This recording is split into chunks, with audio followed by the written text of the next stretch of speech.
ओम नमो भगवते वासुदेवाय नमः। आज की कथा में हम उद्धव जी के ब्रज यात्रा की कथा का श्रवण करेंगे। सूत जी कहते हैं, उद्धव आगमन की कथा वक्ता के लिए एक आह्वान है, ऐसा दक्षिण के महात्माओं का मत है। इस प्रसंग में ज्ञान और भक्ति का मधुर कलह है। इसमें ज्ञान और भक्ति का समन्वय भी है। उद्धव जी निर्गुण ज्ञान के पक्षधर हैं, तो गोपियां शुद्ध प्रेम लक्षणा सगुण भक्ति की। वैसे तो भक्ति और ज्ञान में कोई अंतर नहीं है। भक्ति की ही परिणति है ज्ञान। ज्ञान के अभाव में भक्ति अंधी है और भक्ति के अभाव में ज्ञान पंगु है। भक्ति के लिए ज्ञान और वैराग्य दोनों की आवश्यकता है। ज्ञान और वैराग्य के बिना भक्ति बंध्या रह जाती है। आरंभ में यदि स्वयं को प्रभु का दास मानकर दासोहम की भावना से ईश्वर की आराधना की जाए तो भगवान से लगाव हो सकता है। मान लो कि तुम भगवान के हो और वे तुम्हारे हैं।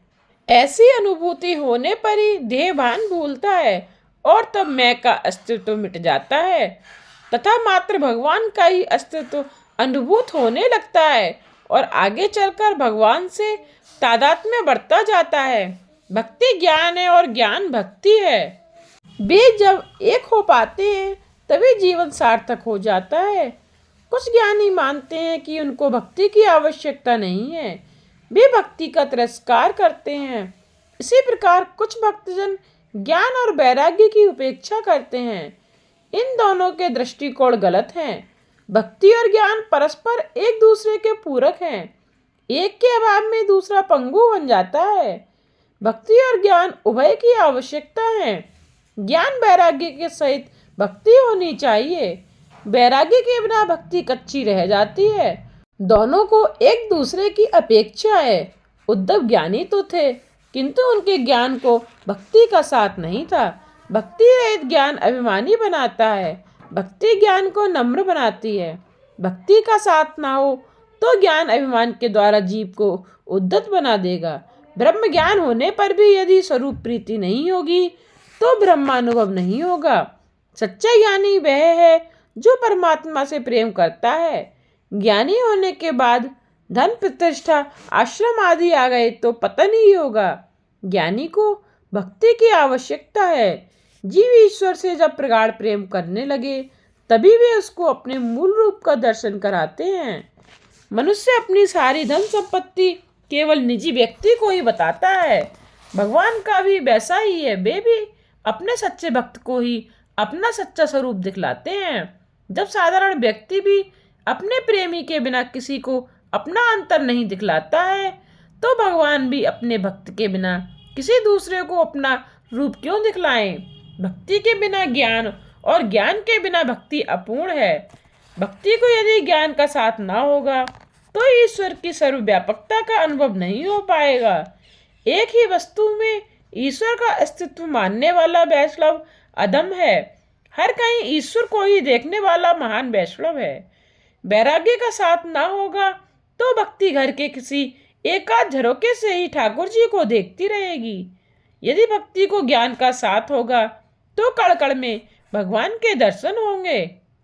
उद्धव जी का तत्व ज्ञान और गोपियों की प्रेम लक्षणा भक्ति दोनों अपने आप में महत्वपूर्ण हैं, किंतु उभय का समन्वय आवश्यक है।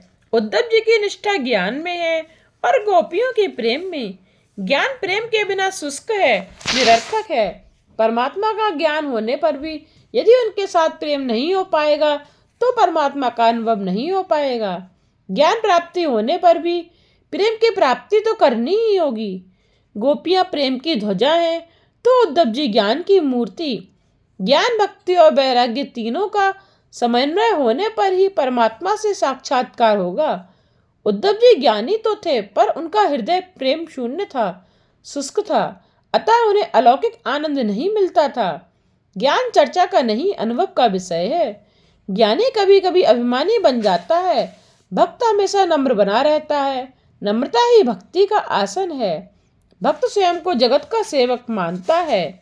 यह जगत वासुदेवमय है, भगवान का ही एक स्वरूप है। गोपियों की भक्ति ज्ञानोत्तर थी, जबकि उद्धव जी तो यह भी नहीं जानते थे कि ज्ञानोत्तर भक्ति भी हो सकती है। उद्धव जी ज्ञान को ही सब कुछ मानते थे, सो उनको प्रेम लक्षणा भक्ति का पाठ पढ़ाने के लिए भगवान ने उन्हें ब्रज में भेजा। श्री कृष्ण ने सोचा कि यदि गोपियों को ज्ञान का अनुभव हो जाएगा तो उनको दुख आदि नहीं सताएंगे, और उद्धव जी को भक्ति का अनुभव हो जाएगा तो उनका ज्ञान सफल हो जाएगा। उद्धव जी के ज्ञान में अभिमान का अंश था। गोपियों की प्रेम लक्षणा भक्ति के पुट से ज्ञान संवर जाएगा और उद्धव जी का कल्याण भी हो जाएगा। उनका ज्ञान अभिमान नष्ट करके उनका कल्याण करना है। गोपियों को उद्धव जी से ज्ञानार्जन हो जाए तो मेरा विरह उन्हें नहीं सताएगा। उनको अनुभव होगा कि मैं उनके समीप ही हूँ। मुझे गोपियों का भी कल्याण करना है और उद्धव जी का भी। उद्धव आगमन का पाठ करते हुए एकनाथ महाराज 3 दिनों तक समाधिस्थ हो गए थे। गुरुकुल में विद्याभ्यास पूर्ण करके श्री कृष्ण मथुरा आए। राजा उग्रसेन बड़ा विवेकी था। उसने भगवान से कहा, यह सारा राज्य आपका ही है, मैं आपका सेवक हूँ, आपकी आज्ञा मुझे सिरोधार्य होगी। श्री कृष्ण की गोकुल लीला समाप्त होकर मथुरा लीला आरंभ हो गई। अब वे मथुरा नाथ हैं। यह ऐश्वर्य का प्राधान्य है। गोकुल के गोपाल अब मथुरा के अधिपति हैं। गाय चराने वाले कन्हैया की अब कई दास दासियां सेवा कर रही हैं। उद्धव जी भी श्रीअंग की सेवा करते हैं। सभी प्रकार का सुख और ऐश्वर्य चरणों में उपस्थित है। जीवन ऐश्वर्यमय हो गया, किंतु भगवान ने ब्रजवासियों के प्रेम को भुलाया नहीं। राजप्रसाद की अटारी में बैठकर वे गोकुल की झांकी करते रहते हैं। वे बार बार यशोदा को याद करते हैं। वे मेरी प्रतीक्षा में रोती रहती होंगी। भोली माता मेरे बचनों को याद करके राह निहारती होंगी। मेरी प्यारी गायें और बछड़े क्या करते होंगे? मथुरा की ओर मुंह करके मुझे पुकारती होंगी। मेरे बाबा भी तो मुझे याद करते होंगे। इस प्रकार वे बार बार सभी को याद करते थे और आंसू भी बहा लेते थे। मथुरा में ऐश्वर्य तो था, किंतु प्रेम नहीं था। प्रभु को तो उनसे प्रेम करने वाले जीव की आवश्यकता है, उनके ऐश्वर्य के प्रेमी की नहीं। श्री कृष्ण बार बार ब्रजवासियों को याद करके रोते रहते थे। माता पिता, गोपियां, गाय याद आ जाती और वे रो लेते। प्रेमी के विरह में बहने वाले अश्रु सुखदायी से लगते हैं। विरह में आंसू ही तो साथ देते हैं। जीव का ईश्वर स्मरण तो साधारण भक्ति है, किंतु जिस जीव का स्वयं भगवान स्मरण करे वह तो असाधारण भक्त है। ऐसा भक्त ही श्रेष्ठ है। भक्ति करो तो ऐसी करो कि स्वयं भगवान भी तुम्हारा स्मरण करें। सायंकाल होने पर अटारी में बैठकर ब्रजवासियों की याद में आंसू बहाने का श्री कृष्ण का नियम सा हो गया था। वे गोपियों को याद करते, गायों को भी याद करते और माता को भी याद करते थे। रोती हुई माता को कौन धीरज बनाता होगा? व्याकुल गायों को कौन खिलाता होगा? सभी को याद करके उनका हृदय भर आता था। प्रेमी के विरह में स्मरण में तल्लीन होकर आंसू बहाने से दुख कुछ कम होता है, जी हल्का होता है। उद्धव जी ने यह जाना तो वे सोच में डूब गए। स्वर्ण का राजप्रसाद, सेवा में उपस्थित अनेक दास दासियां, 56 भोग की सामग्री, इतना ऐश्वर्य, फिर भी उन्हें कौन सा दुख रुलाता होगा? क्या हमारी सेवा में कुछ कमी रह जाती होगी? सेवक यदि स्वयं सुख भोगने की इच्छा करे तो वह ठीक से सेवा नहीं कर पाएगा। सेवा वही कर सकता है जो आत्म सुख का बलिदान कर देता है। अपने सुख के हेतु मैं प्रभु को कभी कष्ट नहीं दूंगा। यदि कुछ दुखद प्रसंग आएंगे तो मैं मानूंगा कि यह तो मेरे कर्मों का फल है। अपना दुख दूर करने के लिए मैं प्रार्थना नहीं करूंगा। उद्धव जी ने सोचा कि प्रभु से उनके दुख का कारण पूछना चाहिए। वे अटारी में आए। उस समय भगवान गोकुल को याद करके रो रहे थे। उद्धव जी को आते हुए देखा तो उन्होंने अपने दुख के आवेश को बस में करके स्वस्थ होने का प्रयत्न किया और आगे बढ़कर उद्धव जी का स्वागत किया। उद्धव जी बंदन करके बैठे। प्रेम प्रदर्शन की अपेक्षा नहीं रखता, वह तो हृदय में ही समाये रहना चाहता है। प्रेम केवल अपने प्रिय पात्र के समक्ष ही प्रकट होना चाहता है, अन्य किसी के आगे नहीं। सो प्रभु ने शांत होकर उद्धव जी का स्वागत किया। उद्धव जी बोले, प्रभु जी, एक विशेष बात पूछने की इच्छा से आया हूँ। कृष्ण कहने लगे, तुम तो मेरे अंतरंग मित्र हो, जो चाहे पूछ सकते हो। उद्धव जी बोले, मैं और अन्य सभी सेवक सेविकाएं यथामति और यथाशक्ति आपकी सेवा कर रहे हैं, फिर भी आप प्रसन्न नहीं हैं। भोजन के समय भी आपका हृदय भर आता है। कल आप सोए हुए थे और मैं चरण सेवा कर रहा था, तो उस समय स्वप्न अवस्था में आप राधे राधे पुकार रहे थे। कौन है वह राधा जो आपके हृदय सिंहासन पर आसन जमाकर आपको सताती रहती है? आपका दुख मुझसे देखा नहीं जाता। श्री कृष्ण कहने लगे, उद्धव, सारी मथुरा में मेरा दुख पूछने वाले एक तुम ही निकले। क्या क्या मैं तुम्हें बताऊं? मेरे सच्चे माता पिता तो देवकी वसुदेव हैं, किंतु गोकुल में रहने वाले यशोदा नंद जी भी तो मेरे माता पिता हैं। मेरी माता मुझे कितने दुलार से खिलाती पिलाती थी। मुझे अपनी सखियां, अपने मित्र और अपनी गायें भी याद आती हैं। सभी ग्वाल बाल मुझे अपने अपने घरों से लाई गई खाद्य सामग्री खिलाते थे, कोमल पत्तों की सेज बनाकर सुलाते थे और मेरी गायों की रखवाली करते थे। मैं अपने माता पिता, मित्रों, सखियों को कैसे भुला दूं? जब मैं कालिया नाग के लिए यमुना में कूद पड़ा था, तो सभी गायें रोने लग गई थीं, और जब मैं सकुशल बाहर निकला, तो आनंद से बावली हो गई थीं। उद्धव, वे गायें मुझे बार बार याद आती हैं। उद्धव, वृंदावन की प्रेम भूमि छोड़ते हुए मुझे बड़ा दुख हुआ था। यहाँ मुझे मथुराधिपति बनाया गया। सब मेरी वंदना करते हैं, सेवा के लिए मारे मारे फिरते हैं, किंतु यहाँ मुझसे प्रेम करने वाला कोई नहीं है। मैं ब्रज को भूल नहीं सकता। मेरी माता, सखियाँ आदि के जैसा प्रेम करने वाला यहाँ है ही कौन? मुझे मान ऐश्वर्य की नहीं, प्रेम की और स्नेह की अपेक्षा है। जीव अपात्र है, फिर भी प्रभु उसे धन, प्रतिष्ठा और प्रेम देते हैं। जीव दुष्ट है, किंतु प्रभु दयालु हैं। हमारे पाप के प्रमाण में तो भगवान हमें बहुत ही कम सजा देते हैं।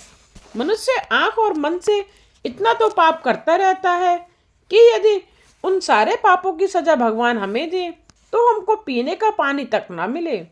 फिर भी दुख और आश्चर्य की बात तो यह है कि लोग दिनों दिन नास्तिक होते जा रहे हैं। उद्धव, यशोदा का सा प्रेम मेरे लिए यहाँ दुर्लभ है। जब तक मैं खाना नहीं खाता था, वह भी भूखी ही रहती थी। यहाँ पर भोजन सामग्री का ढेर तो है, किंतु कोई प्रेम से खिलाने वाला नहीं है। यहाँ तो मेरी भूख ही मर गई है। जब कोई 1000 बार मनाए तब मैं खाता था, यहाँ तो कोई मनाने वाला ही नहीं है। भोजन करने बैठता हूँ तो अपनी माता की याद आ जाती है। मैं भोग का नहीं, प्रेम का भूखा हूँ। जो आनंद गोकुल में था, वह यहाँ नहीं है। वह सखा, सखियाँ, गायें सभी मुझे याद करके रोते रहते होंगे। मैं ब्रज को भुला नहीं पाता। उद्धव, ज्ञानी तो हैं, किंतु प्रेम लक्षणा भक्ति की महिमा से अज्ञान है। बिना गुरु की कृपा के बिना प्राप्त ज्ञान विवेक युक्त नहीं होता है। जिसने गुरु कृपा के बिना प्रत्यक्ष ज्ञान पाया है, उसे अभिमान घेर लेता है। उद्धव की भी यही दशा थी, सो भगवान उन्हें उपदेश देना चाहते थे। उद्धव कहते हैं, बचपन में गोपाल बालकों के साथ खेलते रहने की बात तो ठीक है, किंतु अब तो आप मथुरा के राजा हैं और राजा को गोप बालकों के साथ खेलने का विचार शोभा नहीं देता। आप ब्रज को और सभी ब्रजवासियों को भुला दोगे तो मथुरा का ऐश्वर्य आनंददायी बन जाएगा। ज्ञान अभिमानी उद्धव जी यह नहीं जानते हैं कि वह किसको उपदेश दे रहे हैं। श्री कृष्ण कहने लगे, अरे उद्धव जी, तुम मुझे ब्रज को भूलने की बात कह रहे हो। मैं सब कुछ भूल सकता हूँ, किंतु ब्रज को नहीं भूल सकता।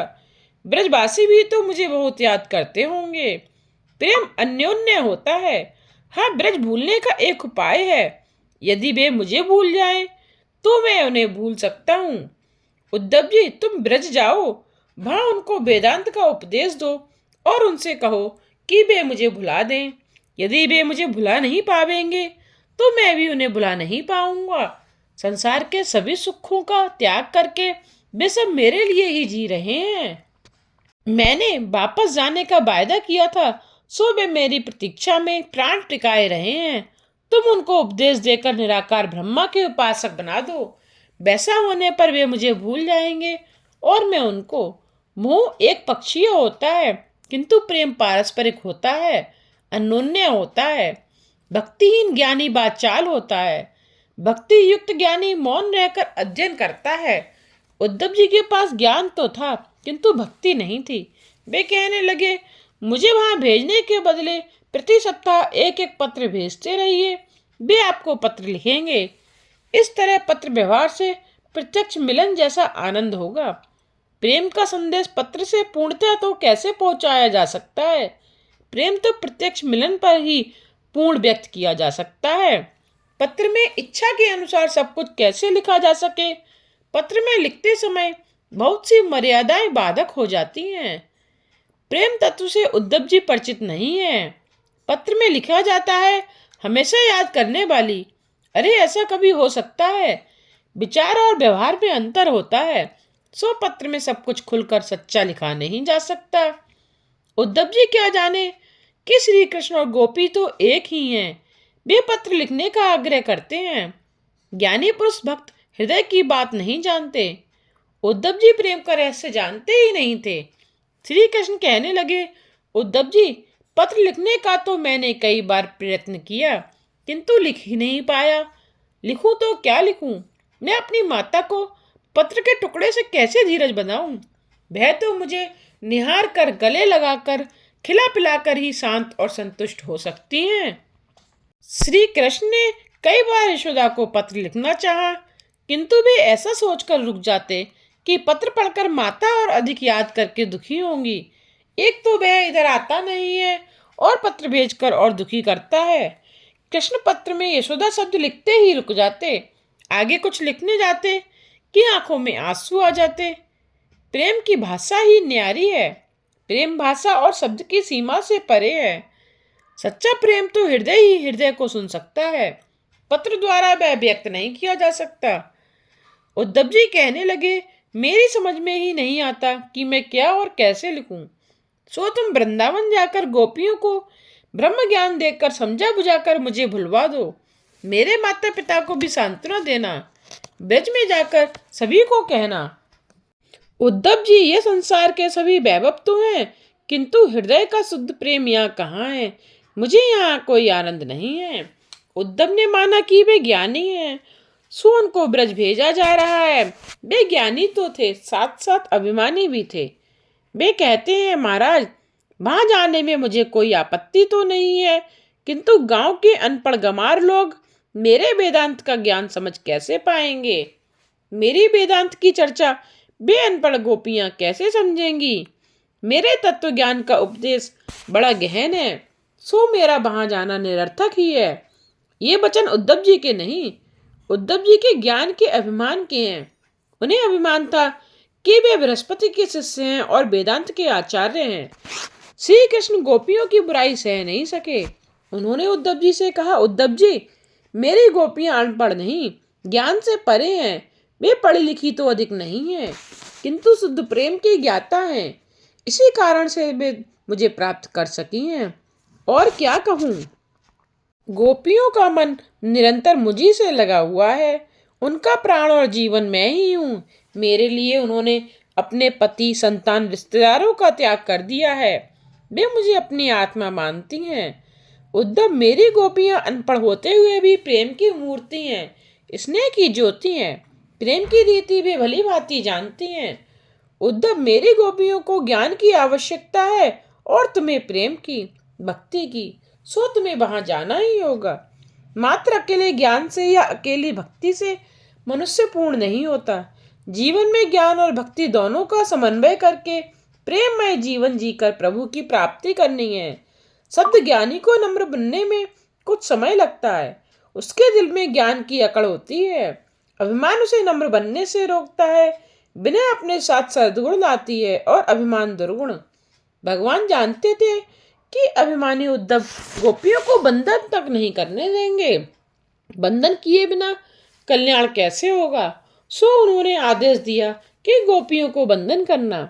उद्धव जी की तो इच्छा नहीं थी, फिर भी भगवान के आग्रह के कारण ब्रज जाने को वे तैयार हुए। आपका आदेश ही है तो मैं वहां नंद जी, यशोदा जी, गोपियों और गोप बालकों को उपदेश दे आऊं। कन्हैया उद्धव जी से कहने लगे कि वहां जाकर उन सबसे कहना कि उनका कन्हैया उन सबको याद करता है। माता से कहना वह मेरे बिछोह में रोए नहीं। प्रभु ने इस प्रकार सारी रात उद्धव को समझाया। प्रातः काल में उद्धव जी जाने लगे तो श्री कृष्ण ने अपना पीताम्बर और बैजंती माला प्रसाद के रूप में देते हुए कहा, उद्धव जी तुम मेरी इन प्रसादियों को धारण करके गोपियों से मिलने जाना। मेरी गोपियां ना तो किसी पर पुरुष को देखती हैं और ना पर पुरुष से बोलती हैं। वे मेरा यह पीताम्बर देखकर तुम्हें मेरा दूत मानेंगी। उन्हें विश्वास हो जाएगा कि तुम मेरे हो। वे मान लेंगी कि यह तो श्याम सुंदर का अंतरंग सखा है। ऐसा विश्वास हो जाने पर ही वे तुमसे बात करेंगी। सो इन दोनों वस्तुओं को धारण करके ही उनके पास जाना। उद्धव तुम बहुत भाग्यशाली हो कि ब्रज भूमि में जा रहे हो। ब्रज प्रेम की भूमि है, सो सभी का कल्याण करती है। तुम्हारे कल्याण के हेतु ही तुम्हें वहां भेज रहा हूँ। उद्धव जी का रथ चलने लगा तो श्री कृष्ण ने उद्धव जी से कहा, मेरे माता पिता को मेरा प्रणाम कहना और उन्हें आश्वासन देना कि उनका कन्हैया वहां अवश्य आएगा। इतना कहते कहते कृष्ण को रोना आ गया। उद्धव जी की समझ में ही नहीं आ रहा था कि ब्रज की याद करते ही प्रभु की आंखें क्यों बह निकलती हैं। जीव जब अपना जीवत्व छोड़कर ईश्वर के साथ प्रेम से तन्मय हो जाता है तब ईश्वरत्व ऐश्वर्य भूल जाते हैं। श्री कृष्ण मथुरा के अधिपति अपना पद ऐश्वर्य भूलकर प्रेम में पागल होकर उस रथ के पीछे दौड़ रहे हैं और उद्धव जी को संदेश देते जा रहे हैं। उद्धव जी ने कहा, मैं रथ में बैठा हूं और आप राजा हैं और मैं सेवक। आपका इस प्रकार रथ के पीछे दौड़ना शोभा नहीं दे रहा है। आप चिंता ना करें, मैं सबको भली भांति उपदेश दूंगा। अब प्रभु रुक गए। मेरा उद्धव भाग्यशाली है जो प्रेम भूमि पहुंच रहा है। वे रथ को देखते ही रहे। इस ओर जब से कन्हैया गोकुल छोड़ गया है, वन की सघन कुंजें वीरान सी हो गई हैं। यमुना का जल गोपियों की आंसुओं की धारा सा लग रहा है। गायों ने घास खाना छोड़ दिया है और मथुरा की दशा निहारती रहती हैं। श्याम विरह में हर कोई व्यथित है, व्याकुल है। जब से कन्हैया मथुरा गया है, नंद यशोदा ने अन्न का एक दाना भी मुंह में नहीं रखा है। जब तक वह नहीं लौटेगा हम नहीं खाएंगे। न रात को नींद आती है और न दिन को चैन। आज की कथा को यहीं विश्राम देते हुए इससे आगे की कथा का श्रवण हम अगले अध्याय में करेंगे। आगे आने वाली कथा के लिए चैनल को सब्सक्राइब करना ना भूलिएगा, जिससे आने वाले वीडियोज के नोटिफिकेशन आप तक पहुंचते रहें।